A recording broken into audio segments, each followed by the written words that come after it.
Hi hello friends, welcome to my channel. இன்றைக்கி பார்த்தீங்கன்னா ரெண்டு வெங்காயம் இருந்தால் போதும், சூப்பரான ஒரு ஈவினிங் ஸ்நாக்ஸ் ரெசிபி வந்து நம்ம சாப்பிட்லாம். அது என்னென்னு பார்க்கலாம் வாங்க. அதுக்கு 2 வெங்காயத்தை எடுத்து இந்த மாதிரி தோல் உரிச்சிட்டு எடுத்துக்கோங்க. ஒரு வெங்காயத்தை வந்து சின்ன சின்னதாக கட் பண்ணி வச்சுக்கோங்க. இன்னொரு வெங்காயத்தை வந்து இந்த மாதிரி நீல வாக்கில் கட் பண்ணி வச்சுக்கோங்க. ரெண்டையுமே நல்லா மெல்லிசாக கட் பண்ணுங்கள், அப்போ தான் வந்து டேஸ்ட் நல்லாயிருக்கும்.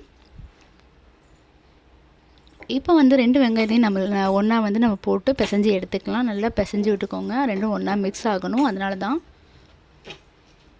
இதுக்கப்புறம் பார்த்தீங்கன்னா 3 டீஸ்பூன் வந்து மைதா மாவு ஆட் பண்ணிக்கோங்க. 2 டீஸ்பூன் வந்து அரிசி மாவு ஆட் பண்ணிக்கோங்க. 1 டீஸ்பூன் வந்து சில்லி பவுடர், அதாவது மிளகாய் தூள் வந்து ஆட் பண்ணிக்கோங்க. 1/2 டீஸ்பூன் வந்து உப்பு ஆட் பண்ணிக்கோங்க. 1/2 டீஸ்பூன் வந்து கரம் மசாலா ஆட் பண்ணிக்கோங்க.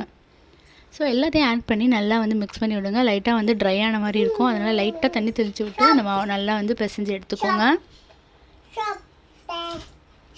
ஸோ பிசைஞ்சிட்டு இந்த மாதிரி உருண்டை பிடிச்சி பார்த்தீங்கன்னா ஒரு உருண்டை பிடிக்கிற மாதிரி வரணும். அந்த பதத்துக்கு நீங்கள் தண்ணி ஊற்றினா போதும், ரொம்ப தண்ணி ஊற்றக்கூடாது, லைட்டாக தண்ணி ஊற்றினா போதும்.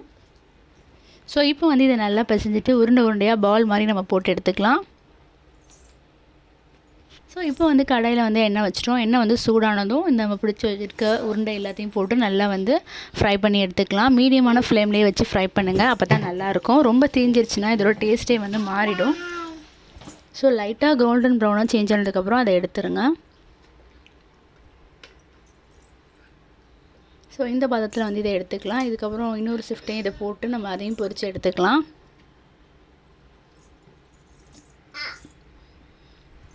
ஸோ இந்த ஆனியன் உருண்டை ரெடி ஆகிடுச்சு. இதுக்கப்புறம் இதுக்கு தேவையான மசாலா வந்து நம்ம ரெடி பண்ணிடலாம். அதுக்கு வந்து ஒரு 5-6 பல் பூண்டை வந்து சின்ன சின்னதாக கட் பண்ணி எடுத்துக்கோங்க. அதுக்கப்புறம் ஒரு வெங்காயத்தை வந்து சின்ன சின்னதாக கட் பண்ணி எடுத்துக்கோங்க. ரெண்டையும் ஆட் பண்ணி நல்லா வதக்கி விடுங்க. வெங்காயம் வந்து நல்லா வதங்கணும், அப்போ தான் டேஸ்ட் நல்லாயிருக்கும். வெங்காயம் வதங்கிறதுக்கு ஒரு 1/4 டீஸ்பூன் உப்பு நான் வந்து இதில் ஆட் பண்ணிக்கிறேன்.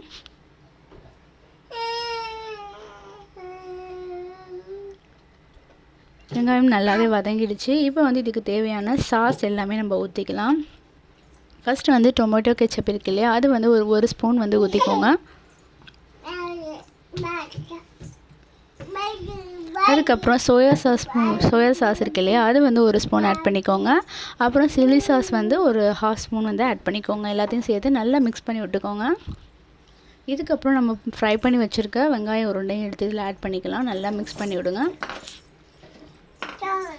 ஸோ சூப்பரான ஆனியன் மஞ்சூரியன் வந்து ரெடி ஆகிடுச்சு. இது சாப்பிட வந்து ரொம்பவே நல்லாயிருக்கும், கிறிஸ்பியாக இருக்கும், ரொம்ப டேஸ்டியாகவும் இருக்கும். இந்த ரெசிபி நீங்கள் வந்து ஈவினிங் ஸ்நாக்ஸாக செஞ்சு சாப்பிட்லாம்.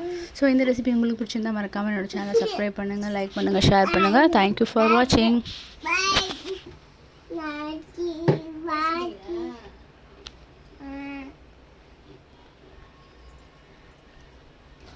ஃபஸ்ட்டு